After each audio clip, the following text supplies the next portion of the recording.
मोअज़्ज़िज़ हाज़रीन इकराम, बुजुर्गान कौम और मिल्लत, मेरी इज़्ज़तदार और माँ और बहनों, गयूर नौजवान साथियों, शहनशीन पे तशरीफ़ फरमा साबिक़ा रुकने पार्लिमान वो इंचार्ज दिल्ली व महाराष्ट्र के सदर मजलिस इत्तेहादुल मुस्लिमीन मोहतरम जनाब इम्तियाज़ जलील साहब, जनाब हाजी कलान साहब, जनाब शादाब साहब, हमारी बहन मोहतरमा शमा अंजुम साहिबा, सलीम सैफी साहब, हाजी बंदू खां साहब,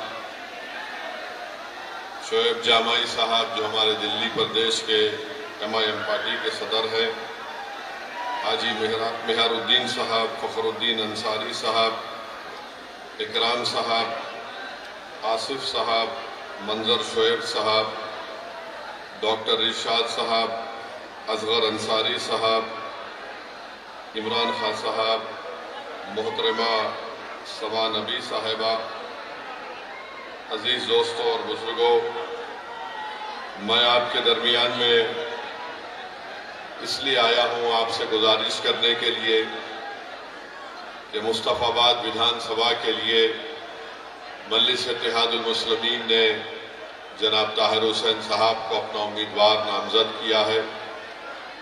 मेरी आप तमाम से गुजारिश है कि इस आने वाले असेंबली के इलेक्शन में आप तमाम लोग मुत्तहदा तौर पर अपने के वोट का इस्तेमाल करें और दिल्ली की इस विधानसभा में आप अपने इत्तेहाद की ताकत की बुनियाद पर अपनी आवाज़ को भिजाएं। मेरे अजीज दोस्तों और बुजुर्गों, मैं ज़्यादा देर आपके दरमियान में नहीं ठहरूंगा, चंद अहम बातें आपसे कर यहाँ से चले जाऊंगा। आज से 3 या 4 दिन पहले हमने पार्लियामेंट में हमारे मुल्क के आईन के 75 साल के मुकम्मल होने पर पार्लियामेंट में एक जश्न मनाया गया, खुशी मनाई गई, उस पर बहस भी हुई। मैं आपको बताना जरूरी समझता हूं कि जब हमारे वतन अजीज का आईन संविधान बन रहा था, उस कॉन्स्टिट्यूएंट असेंबली में जब संविधान बन रहा था तो मौलाना अबुल कलाम आज़ाद ने इस बात का मुतालबा किया कि भारत की सबसे बड़ी अक़लियत मुसलमानों को रिजर्वेशन मिलना चाहिए, और मौलाना ने उन रिजर्वेशन की बात की थी जो पार्टीशन से पहले मुसलमानों को दिया गया था। और जब मौलाना ने इस बात का मुतालबा किया तो सरदार पटेल ने उस वक्त मुस्लिम लीग के बाकी रेबल लोग थे, जिसमें आबिद हुसैन और एक मोहतरमा थी, उनको सरदार पटेल ने इशारा करके कहा कि तुम इनका जवाब दो, और इन दोनों ने उठकर मौलाना आजाद से कहा कि आप भारत के मुसलमानों को आइसोलेट करना चाहते हैं, अलग थलग करना चाहते हैं, उनको मेन स्ट्रीम में आना चाहिए। मौलाना आजाद ने उस वक्त एक तारीखी जुमला कहा था कि ये भारत की जहां पर संविधान बनाया जा रहा है, ये मेरे लिए एक नया कैद खाना बन गया। मेरे अजीज दोस्तों और बुजुर्गों, 75 साल पहले बाबा साहिब अम्बेडकर ने इस बात को कह दिया कि भारत के अक़लियतों को कभी भी सत्ता में उनको हिस्सेदारी नहीं दी जाएगी, और अगर वो इक़्तिदार में अपने हिस्से का मुतालबा करेंगे तो उन पर एक इल्ज़ाम लगा दिया जाएगा कि ये फ़िरक़ा परस्त हैं, ये फ़िरक़ा परस्ती को फ़रोग़ दे रहे हैं।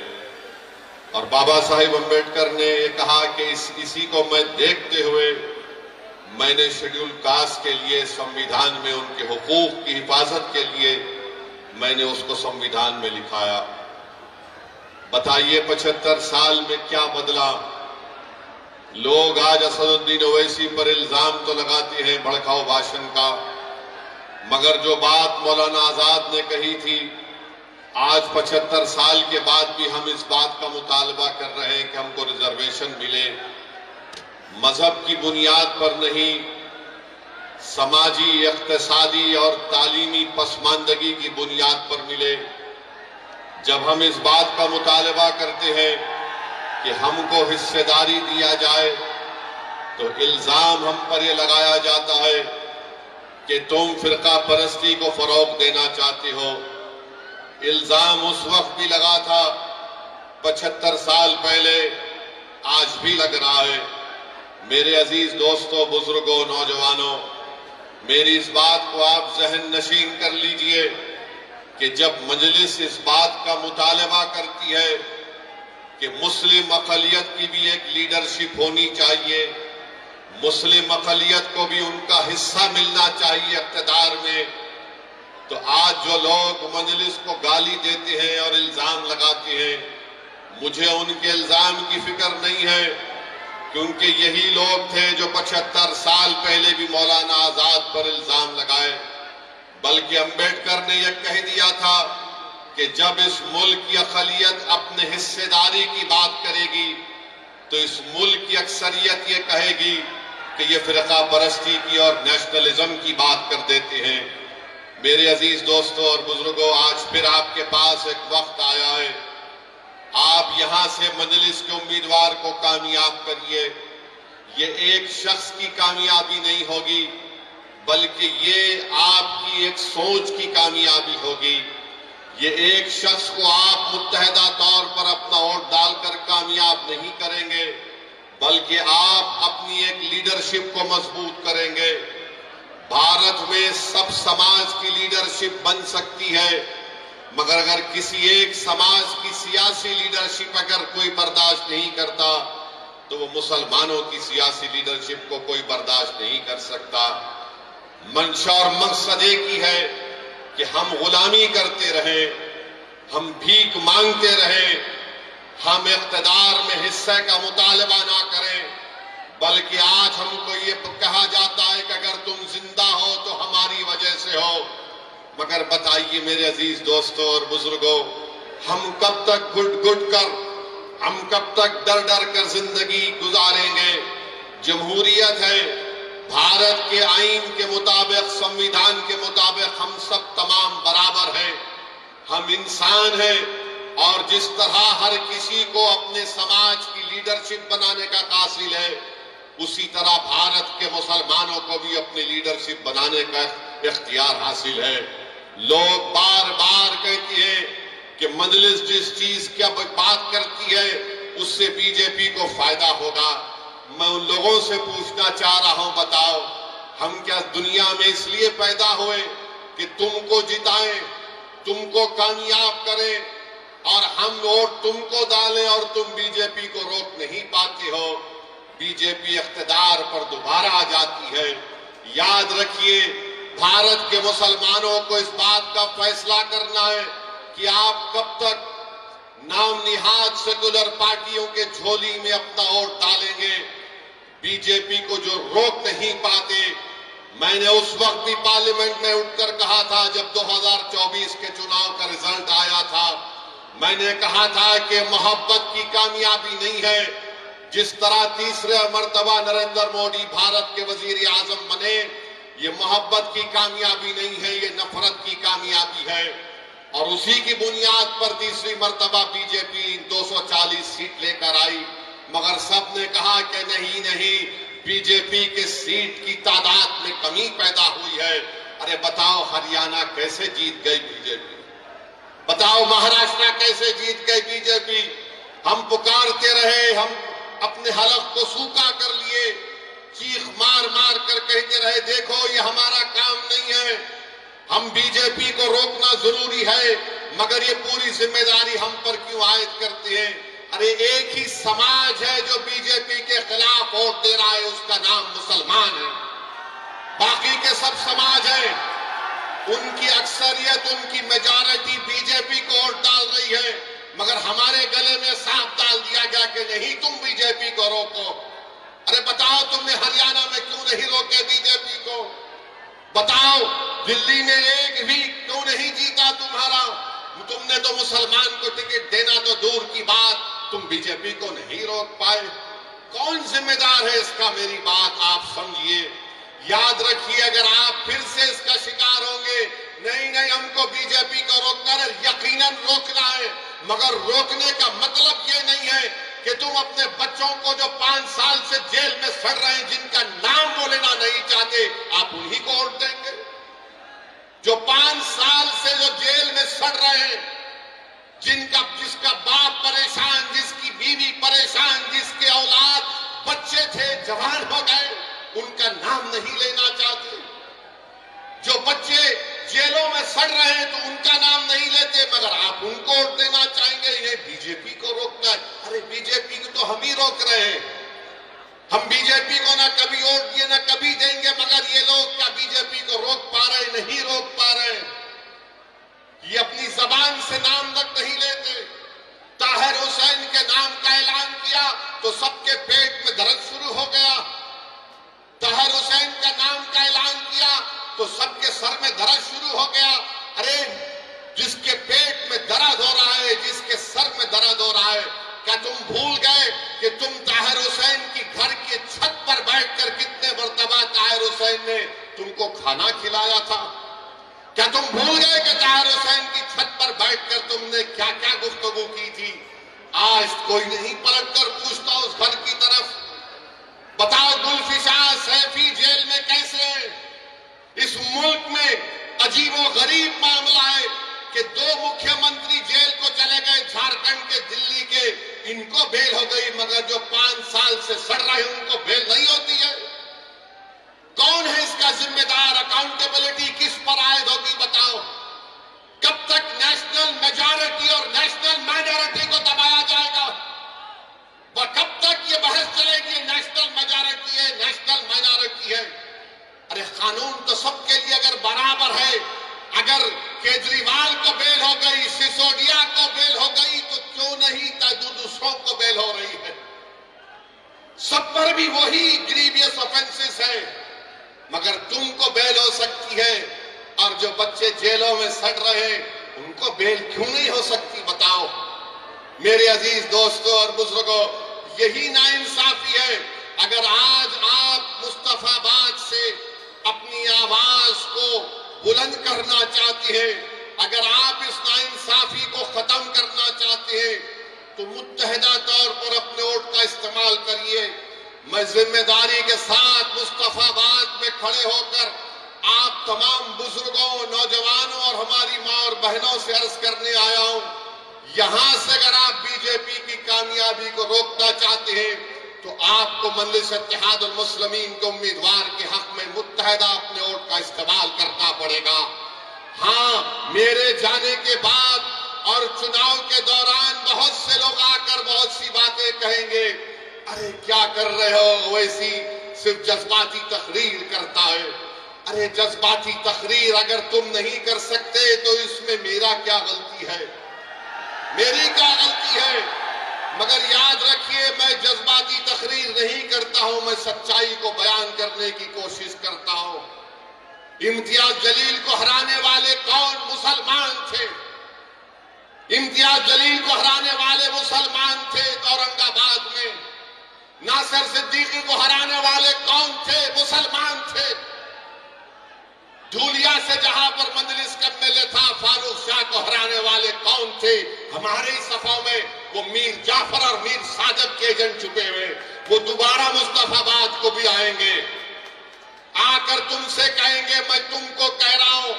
किसी शायर ने बड़ा अच्छा कहा था, वो शेर याद आ रहा है। क्या कहा था शायर ने? वाकिफ नहीं है जो लोग सफर के उसूल से, वाकिफ नहीं है जो लोग सफर के उसूल से, साये की भीख मांग रहे हैं बबूल से। ये वो लोग हैं आकर वही सेकुलरिज्म का पुराना राग लगाएंगे। अरे कहां का सेकुलरिज्म है बताओ? ये सेकुलरिज्म है कि केजरीवाल को बेल मिल जाती है और दूसरों को नहीं मिलती? कौन सा सेकुलरिज्म है बताओ? ये मेरे अजीज दोस्तों और बुजुर्गों, मेरी आपसे नवन गुजारिश है कि मुत्तहदा तौर पर अपने वोट का इस्तेमाल करिए। डरने और घबराने की जरूरत नहीं है।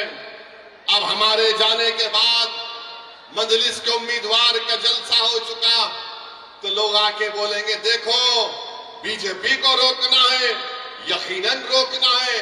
कोई आकर अगर ये कहेगा कि देखो अपने बच्चों को समझाओ वरना गब्बर सिंह आ जाएगा,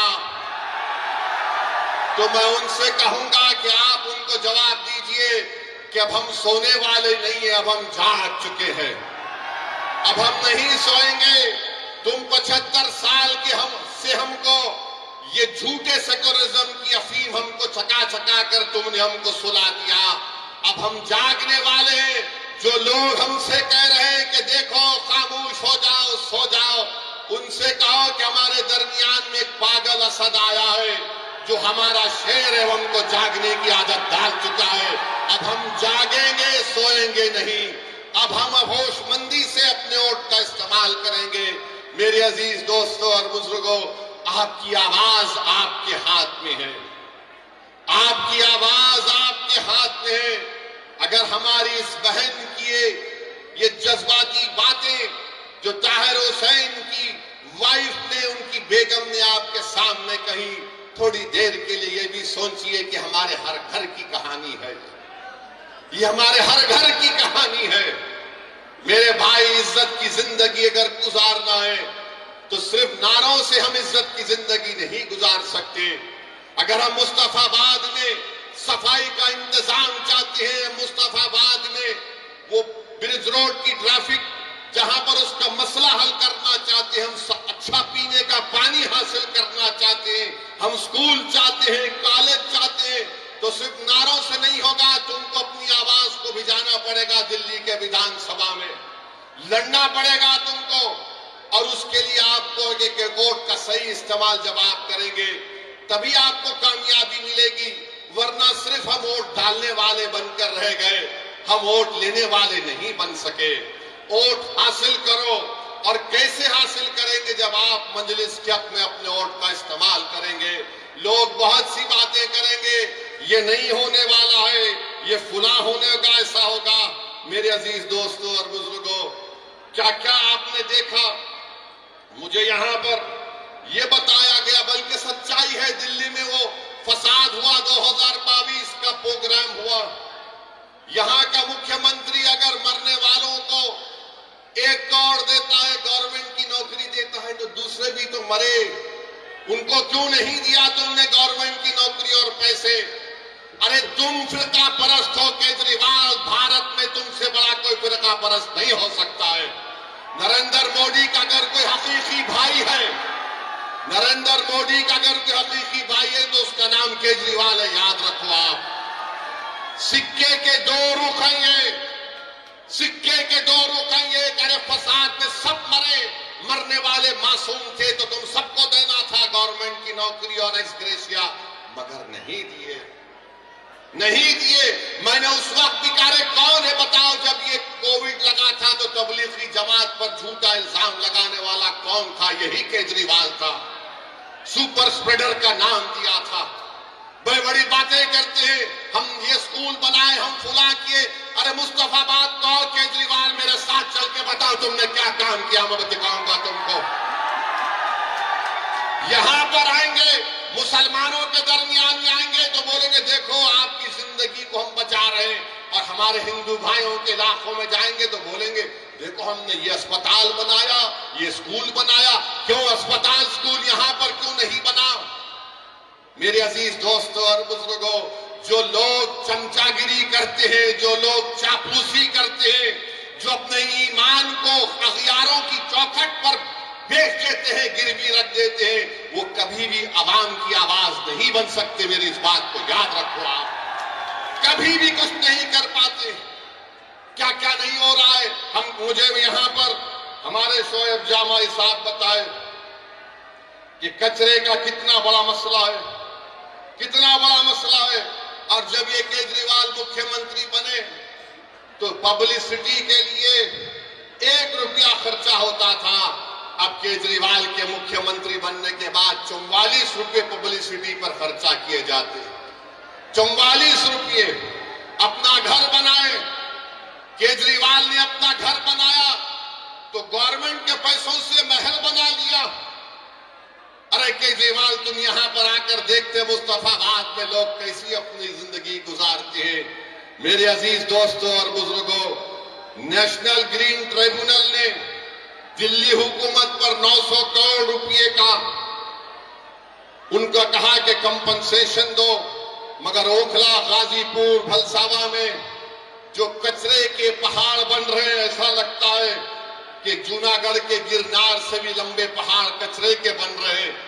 कोई पूछने वाला नहीं है क्या डेवलपमेंट हुआ दिल्ली में, वो कुछ दिक्कत नहीं आता। आपकी आवाज जब होगी तो डेवलपमेंट दिक्कत आएगा। अगर आपकी आवाज नहीं होगी तो याद रखिए कोई डेवलपमेंट नहीं होगा। ये आम आदमी पार्टी का मुख्यमंत्री महरौली से एक साहब को टिकट देने का ऐलान किया। वो नरेश साहब का नाम दिए। बोला गया कि उनके ऊपर इल्जाम लगाया गया था, बल्कि कोर्ट ने सजा भी दी थी। वो कुरान की बेहुरमती करे थे। ये इनका असली चेहरा। आप जान लीजिए कि ईदगाह है पुरानी दिल्ली में, उसकी जमीन पर कब्जा हो गया। मैं जानता हूं 1 साल से केजरीवाल ने दिल्ली का वक्फ बोर्ड नहीं बनाया। तुम नहीं बनाए तो मोदी ने एक ऑफिसर का तकर्रुर कर दिया। ईदगाह की जमीन पे कब्जा हो गया, क्यों नहीं बनाया तुमने 1 साल से दिल्ली का वक्फ बोर्ड? किसने रोका था तुमको?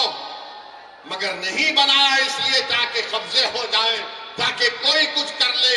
मेरे अजीज दोस्तों और बुजुर्गों, हम आपसे अपील कर रहे हैं कि मुत्तहदा तौर पर अपने वोट का इस्तेमाल करिए। अगर आप फिर उसी चक्कर में फंस जाएंगे कि नहीं नहीं कुछ हो जाएगा, अरे अब क्या बचा है मुझे बताओ, अब क्या बचा है तुम्हारे पास? अब तो यहां से उठने की बात आपको हमको करना है। भारत के वजीर आजम कहते हैं कि वक्फ संविधान में वक्फ नहीं है। प्रधानमंत्री के पास यकीनन एंटायर पॉलिटिकल साइंस की एमए की डिग्री है, मगर नरेंद्र मोदी ने संविधान को पढ़ा नहीं कभी भी।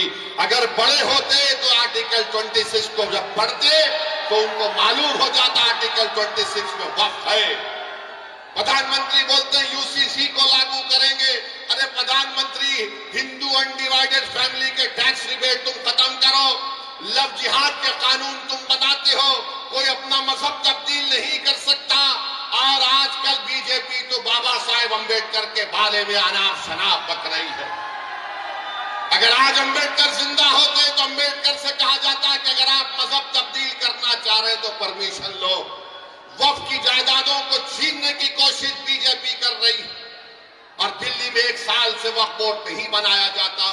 बहरहाल मेरी आप तमाम से अपील है कि आप मजलिस की तायीद करिए। पिछली बार भी आपने मजलिस के उम्मीदवारों की तायीद की, हमको कामयाबी नहीं मिली, मगर हमारे हौसले बुलंद है। हम कभी मायूस नहीं हो सकते। मेरा काम लड़ना है। मेरा काम अवाम के दरमियान में जाकर अपनी पार्टी की बात को आपके सामने रखना है। मेरा काम, इम्तियाज जलील का काम यह है कि भारत की पार्लियामेंट में हम आवाम के मसाइल को उठाते हैं। मेरे अजीज दोस्तों और बुजुर्गों, मेरी आपसे दबन गुजारिश है कि आप हमारे उम्मीदवार की तायीद करें, इनको कामयाब करें। अरे आप अगर इनको कामयाब करेंगे तो यकीन मानिए ये जो बच्चे हमारे लोग जेलों में सड़ रहे हैं, जिनकी जवानियां खत्म हो चुकी हैं, जिनके माँ बाप, उनकी आंखें तड़प रही हैं अपने बच्चों को देखने के लिए, जिसकी माँ तड़प रही है, जिसका ज़ईफ बाप तड़प रहा है, आपसे मेरी गुजारिश है कि एक एक वोट का इस्तेमाल करिए। ये इलेक्शन आपको एक पैगाम देना है तमाम पार्टीज को, चाहे बीजेपी हो, आम आदमी पार्टी हो, कांग्रेस हो। आपको पैगाम अपने वोट से देना है कि देखो हम अभी जिंदा हैं यहाँ पर, हम अपने बेटों को, अपने भाइयों को नहीं भूले, हम अपने वजूद का एहसास दिलाएंगे। हम मुस्तफाबाद के विकास के लिए मजलिस को वोट दीजिए। आप देखेंगे सब दौड़ दौड़ कर आएंगे, वरना ये सब पार्टियां जानती है बीजेपी किसी मुसलमान को टिकट नहीं देती। नरेंद्र मोदी तो कह चुके हैं कि मुस्लिम औरतें ज्यादा बच्चे पैदा करती हैं। नरेंद्र मोदी तो कह चुके हैं कि मंगलसूत्र निकालकर मुस्लिम बहनों को दिया जाएगा। मगर नरेंद्र मोदी जो बोले, आरएसएस के मोहन भगवत उल्टा कर दिए और मोहन भगवत बोल रहे हैं कि अब देश की जनता को 3 बच्चे पैदा करना चाहिए। अब मोहन भगवत किसको कह रहे हैं मुझे नहीं मालूम। मोहन भगवत पूछ ले नरेंद्र मोदी से कि किस पर इल्जाम लगाया गया था। मगर मेरे अजीज दोस्तों और बुजुर्गों, इन तमाम चीजों का अगर हम जमहूरी तरीके से जवाब देना चाहते हैं तो मेरी आपसे गुजारिश है कि मजलिस के पतंग के निशान पर आप बटन दबाकर अपने वोट का इस्तेमाल करिए।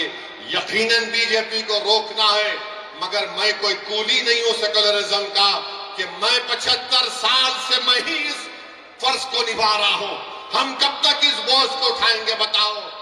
कब तक हम उठाएंगे? हमारी मस्जिदों पर हमला हो रहा है। संभल में गोली मार दी गई, 5 मासूम बच्चों पर सीने पर गोली मारकर उनको खत्म कर दिया गया। 500 साल के बाद मुझसे कहा जा रहा है बताओ ये तुम्हारी मस्जिद है या नहीं। 800 साल के बाद कहा जा रहा है कि ख्वाजा अजमेरी की दरगाह है नहीं, तुम बताओ। मेरे भाई याद रखो, तुम जिस पर भरोसा कर कर ठेका लगाकर बैठे हो ना, वो जानते हैं कि इसी तरह की बातें अगर कोई करता रहेगा हम डर कर उनको वोट देंगे। अरे मैं तुमसे कह रहा हूं, अगर आप उठेंगे, नौजवानों याद रखो ये तुम्हारी लड़ाई हम लड़ रहे हैं। मेरी जिंदगी का चिराग कब खत्म हो जाए वो अल्लाह जानता है, मगर मुस्तकबिल तो तुम्हारा है। अगर आज तुम उठकर मुत्तहदा अपने वोट का इस्तेमाल करोगे तो कोई तुमको डरा नहीं सकता। तुम डरते हो तो इसलिए डराया जा रहा है। जिस दिन तुम नहीं डरने का ऐलान करोगे, और नहीं डरना सिर्फ जबान से नहीं डरना जब तुम कहते हो कि मैं किसी बाप से नहीं डरता, मैं किसी माइका लाल से नहीं डरता, मैं किसी मोदी से नहीं डरता, मैं किसी केजरीवाल से नहीं डरता, उसको अमली जामेनामा कैसे पहनाएंगे? सिर्फ नारा लगाने से तुम खुश हो जाओगे नहीं, तुमको जाकर अपने वोट का सही इस्तेमाल करना पड़ेगा। और सही इस्तेमाल मुस्तफाबाद में पतंग के निशान पर ताहिर हुसैन के लिए, उन तमाम मजलूमीन के लिए, इस विधानसभा के विकास के लिए आपको अपने वोट का इस्तेमाल करना पड़ेगा। इस डर को निकालो अपने दिमागों से। तुम कब तक और हम कब तक डरते डरते जिंदगी गुजारेंगे? एक बार इस डर को निकालो। इस दिल्ली के विधानसभा में आप अपने इत्तेहाद की निशानी के तौर पर मजलिस के नुमाइंदों को कामयाब करो। देखो हालात बदलेंगे, वरना याद रखो कोई आसमानों से आने वाला नहीं है, कोई जमीन से निकल कर आने वाला नहीं है। और अल्लाह भी उन्हीं लोगों के हालात को बदलता है जो अपने आप को बदलना चाहते हैं। अगर आप अपने आप को बदलना चाहेंगे तो अल्लाह इंशाअल्लाह ताला हमारे मुश्किलात में आसानी पैदा करेगा। अगर आप अपने हालात को बदलना चाहेंगे तो अल्लाह हमारे लिए हमारे मंजिल मकसूद को हमको पहुंचा देगा। अगर तुम सिर्फ दिमागी पसोपेश में रहोगे कि क्या होगा, ऐसा करे तो ऐसा होगा, नहीं करे तो क्या होगा, अरे हमारी जिम्मेदारी जितनी है उतना निभाओ, हमारी जितनी जिम्मेदारी है उतना तो निभाओ। मगर ये सिर्फ आप देख रहे हैं कि कभी ये कभी वो, ये नहीं चलने वाला है मेरे दोस्त। अब केजरीवाल कह रहे मैं ये दे दूंगा, मैं वो दे दूंगा, मैं ये कर दूंगा, सब कर दूंगा। केजरीवाल अपने जेब से नहीं दे रहे, उनके अब्बा का पैसा नहीं है, गवर्नमेंट का पैसा। मैं ये दे दूंगा, मैं वो दे दूंगा। अरे क्या दोगे तुम ताहिर हुसैन के घर को आकर तुम नहीं मिल सके, तुम क्या दे सकते हो? जो जेलों में है तुम उनके परिवार से एक बार फोन करके नहीं बात कर सके, तुम क्या दे सकते हो? तुम यहां पर रोड पे ट्रैफिक जाम होता, तुम उसको हल नहीं करे, तुम क्या दे सकते हो? इस विधानसभा में तुमने कौन सा स्कूल कॉलेज खोला बताओ हमको? तुमने कुछ नहीं किया। क्यों नहीं किया? क्योंकि केजरीवाल और मोदी जानते लोग डरते हैं। इनको डरा कर रखो, और इनको डरा कर रखो तो एक मुश्त में इनके वोट लेकर जाओ। और जब मैं इस तरह की बात करता हूं तो बोलते देखो ओवैसी वोट काटने के लिए आया है। मेरे अजीज दोस्तों और बुजुर्गों, अगर मेरी बात में सच्चाई है तो उस पर गौर करो। आप, ये आपका इलेक्शन है, मेरा इलेक्शन नहीं है। मुझे हैदराबाद की आवाम ने कामयाब कर दिया, मेरी पार्टी मजलिस इत्तेहादुल मुस्लिमीन को। नरेंद्र मोदी, अमित शाह मुझे आए हैदराबाद को हराने के लिए, सब आए वहां पर, छोटे बड़े, मोहब्बत नफरत की बातें करने वाले, मगर हैदराबाद की आवाम ने 3,30,000 वोट से मुझे कामयाब किया। और आप हो बोल के नारा लगा, आप भी कर सकते मेरे भाई, आप भी करेंगे, मुझे यकीन है। सिर्फ आपको इस डर को निकालना पड़ेगा। आप डर को निकालिए, कामयाबी आपके कदम चूमेगी। हर बहरहाल मुझे यही चंद बातें आपसे अर्ज करना था। इंशाअल्लाह ताला जब चुनाव होगा, मैं आपके गली कूचों में भी आऊंगा, मैं आपके घर पर आकर दस्तक दूंगा, मैं आपसे आकर भीख मांगूंगा कि मेरे लिए नहीं, अपने इत्तेहाद के लिए, अपने इस विधानसभा के मुस्तकबिल के लिए, नौजवानों के रोशन मुस्तकबिल के लिए, और ताहिर हुसैन के परिवार के इंसाफ के लिए। जो बच्चे आज जेलों में सड़ रहे हैं, जिनकी जबान, जिनकी आवाज को दबाया जा रहा है, कोई सुनने को तैयार नहीं है। मीडिया एक तरफा बात करता है, अरे ये कैसा होगा मेरे भाई, कौन उनका हाथ पकड़ेगा, कौन उनकी आवाज उठाएगा। आज आपको दुनिया को बताना है कि हम उन लोगों के साथ खड़े हैं जिनको दुनिया ने भुलाने की कोशिश की। मेरी यही चंद गुजारिशात मैं आपके सामने अर्ज करने आया। इंशाअल्लाह ताला दोबारा फिर आऊंगा, आपसे मुलाकात होगी। आज आप अपना कीमती वक्त निकाल कर आए, बहुत बहुत शुक्रिया। अस्सलाम वालेकुम व रहमतुल्लाहि व बरकातहू।